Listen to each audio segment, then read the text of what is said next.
everybody, how are you? Sebastian here, all the way from Melbourne, and I'm so excited to actually take over Burma, India's social media handle for the day. And I thought to myself, what a month it has been for us all over the world. And I thought I'd create a little bit of positivity by cooking something that I love cooking. As you can see, Melbourne is looking really drab and dreary. It's like raining. It has been wet, and I thought, why not make a beautiful version of my vegetarian styled Massaman curry.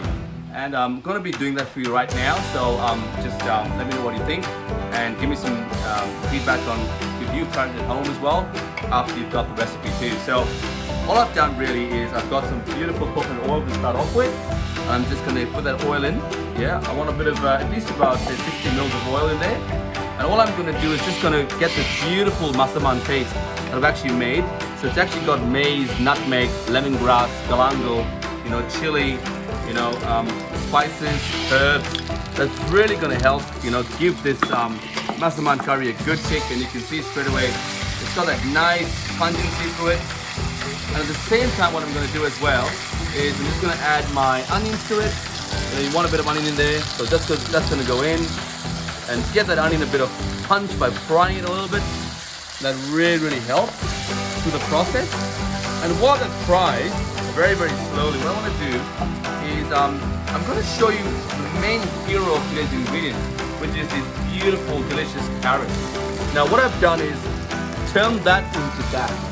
And what that really means is I've actually slow smoked those carrots for about 24 hours, and you get this really nice, beautiful orange goodness. So let me show you how I do that in a couple of minutes. Just going to just fry to the side. And if you come with me, you'll notice that I'm going to take these carrots. They're actually raw at the moment, and I'm actually going to put them into my smoker. So have a look. So all you've got to do is I'm using a bit of wood and a smoker here as well. And as you can see, that's going to like smoke for a bit, and over time, overnight, it's just going to get beautifully golden brown.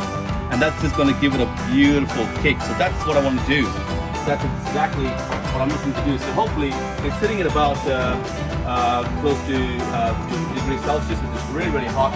And if you don't have a smoker, you can actually put that into an oven and cover it with a bit of oil or ghee. And that really would make that something special and something beautiful. So there goes my Massaman paste. I'm just browning those onions a little bit, giving it, frying off those spices. Remember, those spices are actually raw, so I haven't cooked them, so I'm going to cook them a little bit. And then with that, once it's done its magic, I'm now going to basically add my beautiful roasted carrot paste, yeah? So that in the carrot paste, I've got ginger, I've got sesame oil, I've got carrots and salt, and that's it. And the salt that I've actually used is my smoked nori chili salt. That's going to go into my actual spice. I've already put a bit of that in my carrot paste as well, so I don't need to stress about it a lot. Now I'm going to add them. So I'm going to add all this, roughly about 120 mils or 120 to 130 grams of this beautiful carrot paste. And straight away, what you'll notice, it just mirrors that beautiful color of that Massaman paste. And that's what it's all about, So trying to get things natural, getting them beautiful, getting them flavorsome, and you can straight away see how that color just changes into something amazing and decadent. So I'm going to focus. Remember, those of you who use Massaman paste a lot, you notice that especially Southeast Asia, they actually use it for a lot of meat preparations. But I wanted to just go with the theme and think of something that's more beautiful, simple, colorful, that's local. And I've picked up all these veggies from my local grocer. And I've got some beautiful mushrooms. We call them king browns. They're fantastic. I've actually just seared them off and half cooked them. So they're gonna work really well with my curry. I've got some eggplant, baby eggplant. I've got some pie eggplant that's basically green. I've got some really nice little chilies. And I've got this beautiful kumara, a sweet potato. And I've charred them where to give them a bit of color, so it's going to go really well into my recipe. And I've also charred some spring onions. They're all nearly done, so it's very quick to do when you're in a hurry. And on a cold day like this, depending on wherever you are in the world, this is going to give you that beautiful sense of color, positivity, flavor, texture, just put a smile on your face, you know what I mean? And I finally got some okra, or lady's finger as you would call it, to my dear friends in India. So that's it. That's really the ingredients. Nothing else complex in here. And then just to give it some fragrance in the end, I've actually got some beautiful basil and some coriander. So there's one thing left to do, which is to basically add some coconut cream to this, which is just going to give it that creamy texture. Remember, this entire recipe is gluten-free and it's vegetarian. And that's what's going to make this recipe very special for a lot of people. So I've got about 250 mils times that by 2 in these lovely little milk jars that I've got. And I'm going to pour this coconut cream in there. And I'm going to just check. I always try to work out how much I need. I always have about 500 mils to begin with. And then I'm just going to work out in my head, well, how much do I need? I think that's pretty good. That's a lot. That's enough for about 2 people, depending on how much you'd like to eat. Stir that, bring that to the boil, and then you pretty much are looking for a nice, beautiful, creamy, but spicy, not too crazy spicy, but just spicy enough. You could add more chili if you wanted to the actual recipe. That's your call. But that's really the base of the Massaman curry. As you can see, I'm going to give it a bit of a quick taste to see how it looks and how it tastes as well. It looks pretty delicious. Oh, that smoky carrot flavor that actually comes through is very unique. And I love doing this. This is my version. I don't know anybody else who does this. But adding a bit of carrot in there is one veg already into the actual curry itself. And it really makes this recipe go very different, very unique, and very ornamental, very colorful. And that's what it is. Now, once I've done that, what I'm going to do is I'm just going to try and take this off the heat for a little bit. And what I'm going to do is just going to make some space here. And I'll tell you why I'm doing this, because I've got to give, I've just got to give my lovely eggplant and my okra a bit of color. So all I'm doing now is just, I've got this beautiful little griller that I actually got from India on my recent trip. And all I'm going to do is just going to char these beautiful okra that's actually in there. So have a look.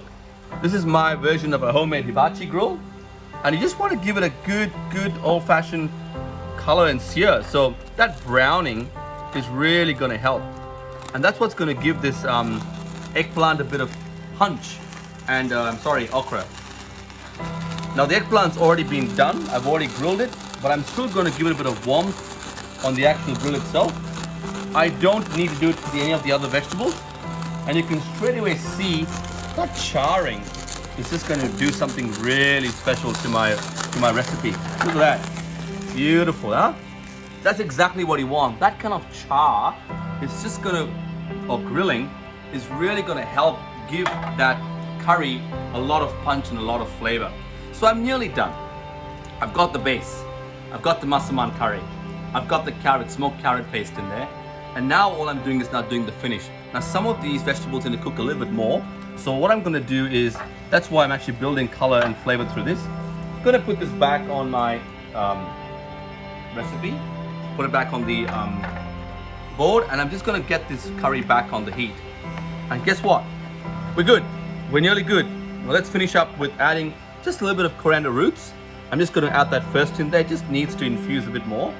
That's going to help me give it that nice earthy flavor, but also just that nice herby texture that's going to happen when you actually make a curry. I love coriander in those kind of settings.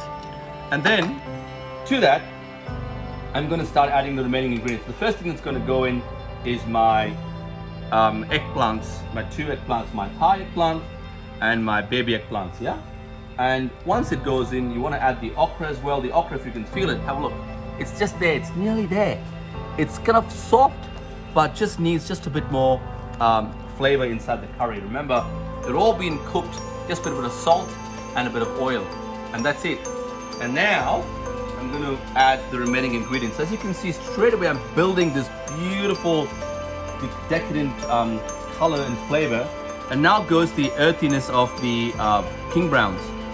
And these are just going to help really, give the recipe a bit of umami and a bit of flavor as well. And then finally, these kumaras have already been charred, they've already been cooked. As you can feel, they're nearly there. So that's going to be my last thing I'm going to actually cook. So I'm just going to leave that on the side just for me to, it doesn't matter if it goes in. And then, yeah, so just let that curry infuse into the actual recipe itself. Give it good flavor, give it good texture, you know, and that's what's gonna happen. And finally, I've just got some beautiful charred spring onions, and you could chop it up if you want to. I'm just gonna leave it whole, you know, just put it in there, and we are nearly there. Now, I'm gonna do one more taste test. Lower the flame a little bit. I don't want the veggies to cook too much, so just lower that a little bit. And finally, we're going to add all the aromatics. So you've got the coriander, you've got the basil, you know, all of that just helps lift this homemade version of my Massaman curry to something that's very unique and very special. That smell is absolutely gorgeous. It's just something that just lifts your spirits up to just thinking something positive, you know, in spite of whatever's happening in this world. And Melbourne being so not as supportive as I wanted it to be in terms of the weather, it doesn't matter, because we can use food, we can use colors to be able to just bring the best out of food. And that's pretty much it, ladies and gentlemen. That is my version of an ornamental Massaman curry, vegetarian style, and it's also gluten-free. Now if you really want, if you're very fancy and you want to actually present this onto, for example, you want to present it onto a beautiful bowl, let me tell you how to do it. So I'm just going to get a nice little bowl here to actually serve this. It is pretty hot. I'm just going to make some space, and hopefully we should be able to get this going. All right, there you go. So there goes my plate, a nice little bowl that's going to be beautiful to share. And what I'm going to do is I'm just going to use the spoons that I already have to actually help me with this. So first things first, I'm just going to put that beautiful kumara. I've got this spring onion. I've got some of that kumara. I've just placed them in the center if you'd like. You've got one more of that there as well, or sweet potato as we call it. You've got the eggplant.